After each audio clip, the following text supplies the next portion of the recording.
আমি আরেকটু এখানে বাজেট খেয়াল করছিলাম, 30 গুণ বেশি বাজেট দিয়েছে। এখন আমি ডাকসুর কথা বলি স্যার, চাকসুতে আমাদের চেয়ে 20 গুণ বেশি বাজেট দিয়েছে। চাকসুতে, রাকসুতে আমাদের চেয়ে 30 গুণ বেশি বাজেট দিয়েছে। এখন পর্যন্ত যে টাকা আসছে 30-40 গুণ বেশি রাকসুতে বাজেট আসছে।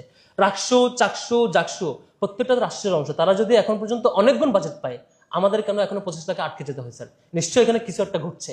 বাজেটের কোথাও আগামী বছরের যে বাজেট প্রস্তাবনা, সেখানে কোথাও ডাকসু ইলেকশন বাবদ কি খরচ হবে বা আদৌ খরচ করতে ইচ্ছুক কিনা এ ধরনের কোনো ইনস্ট্রাকশন এখানে নেই।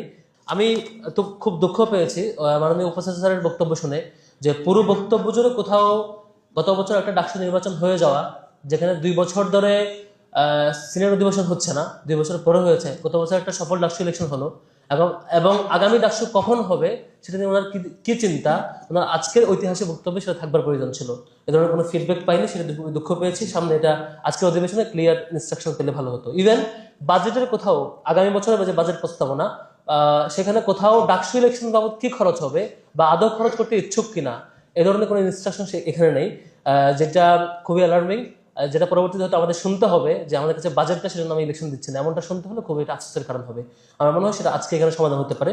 আরেকটা যেটি ব্যাপার, সেটা হচ্ছে স্যার বারবার বলেছেন যে খাবারের ব্যাপারে উনি সিরিয়াস, এবং খাবারের ব্যাপারে তিনি একটা ভালো মানের খাবার উন্নত করতে চান।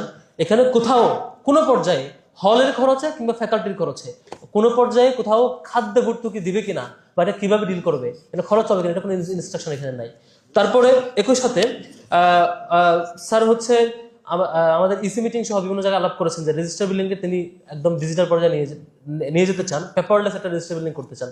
সেটা আদৌ এবছরের মধ্যে কেমন করে ডিল করবেন, এ খাতে কি খরচ করবেন, রেগুলার বেতন ভাতা, রেগুলার পেমেন্ট, পেনশন, আদার্স যে খরচ, এই খরচের বাইরে কোনো ডিটেল তথ্য নাই, এখানে কোনো প্ল্যানও নাই। এটা খুবই দুঃখজনক। তার মানে আমরা পাচ্ছি যে আগামী 1 বছরের মধ্যে হয়তো রেজিস্টার বিল্ডিং পেপারলেস অবস্থায় পাবো না, দৃশ্যমান কোনো কাজ পাবো না, সংশোধন এখানে নাই, হুবহু আগের মতো ফটোকপি। আমি আরেকটু এখানে বাজেট খেয়াল করছিলাম যে আন্তঃখাত সমন্বয়ের নামে স্যানিটেশনের যে খরচ, মিনিমাম খরচ, সেখান থেকেও টাকা অন্য কোথাও নিয়ে যাওয়া হয়, আর নয়তো স্যানিটেশনের যে মিনিমাম কাজ সে টাকা খরচ করা হয় নাই।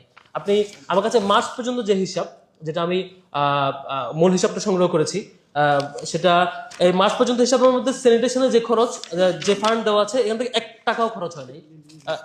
এটা নিয়ে বেশ আগে নিউজও হয়েছে, এরপরও কোনো ধরনের চেঞ্জ হয় নাই এবং কোনো ফিডব্যাকও নাই। অথচ আপনি কলা ভবনের ওয়াশরুমে যাবেন, কার্যালয়ের ওয়াশরুমে যাবেন, আমাদের ক্লাসগুলোতে যাবেন, অবস্থা খুবই খারাপ। এবং সেখান থেকে টিচাররা, ইভেন হল পর্যায়ে হল প্রভোস্টরাও, আমরা সহ আমাদের প্রতিনিধি বারবার চিঠি নিয়ে ঘুরতে হয়, এবং ট্রেজারার খুব সিরিয়াসলি বলেন কোনো বাজেট নাই, আমাদের এখানে কোনো সোর্স নাই, দিতে পারবো না, এভাবে রিপ্লাইটা প্রতিবারে এসছে, এবং হল প্রভোস্টরাও রিপ্লাইটা নিয়ে গিয়েছেন। আমরা কোনো ফিডব্যাক বিশ্বাসই করতাম এই কাগজটা আসার আগ পর্যন্ত।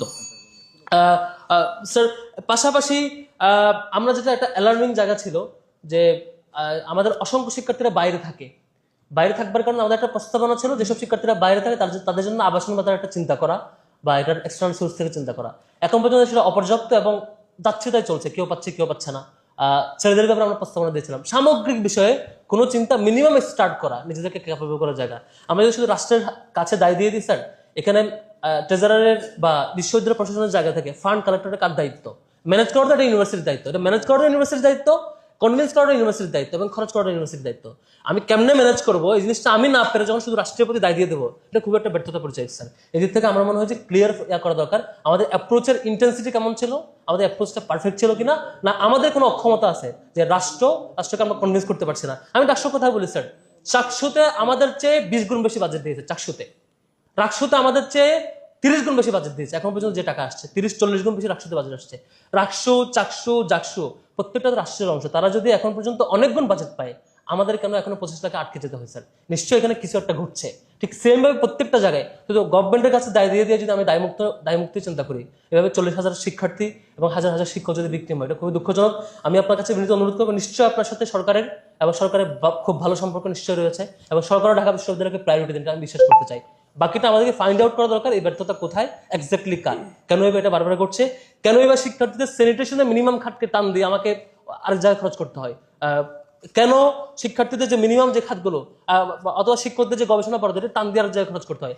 আন্তঃখাত সমন্বয়ের নাম করে যদি বারবার, আমি স্যার চেক করছি, স্টাফদের বেতনে কোথাও টান নাই, সবগুলো হুবহু পে করা হয়েছে, শিক্ষকদের বেতন কোনো টান নাই, হুবহু পে করা হয়েছে মার্চ অবধি। কিন্তু ঠিকই শিক্ষার্থীদের যেখানে খরচ আছে, যেখানে শিক্ষার্থীদের ইন্টারেস্টের সবকটা টান দিয়ে অন্য জায়গায় খরচ করা হয়েছে, যেটার নাম হচ্ছে আন্তঃখাত সমন্বয়। এ ধরনের অ্যাপ্রোচ থেকে সরে আসা উচিত। এবং আজকে আপনার বক্তব্য শুনেছি স্যার, আশা করছি ফিনিশিং বক্তব্যে আপনাদের থেকে একটা ফিডব্যাক আসবে, ঠিক কবে ডাকসু হবে, ডাকসু নিয়ে কি চিন্তা করছেন, এবং শিক্ষার্থীদের যে হয়রানিমূলক যা যা করছে, রেজিস্টার বিল্ডিং কেন্দ্রিক, খাবার কেন্দ্রিক, সিট কেন্দ্রিক, থাকা না থাকা কেন্দ্রিক, বাইরে থাকা কেন্দ্রিক, যত পেরেশানি গবেষণা কেন্দ্রিক, সবকটা নিয়ে আপনার একটা ক্লিয়ার ইনস্ট্রাকশন থাকবে।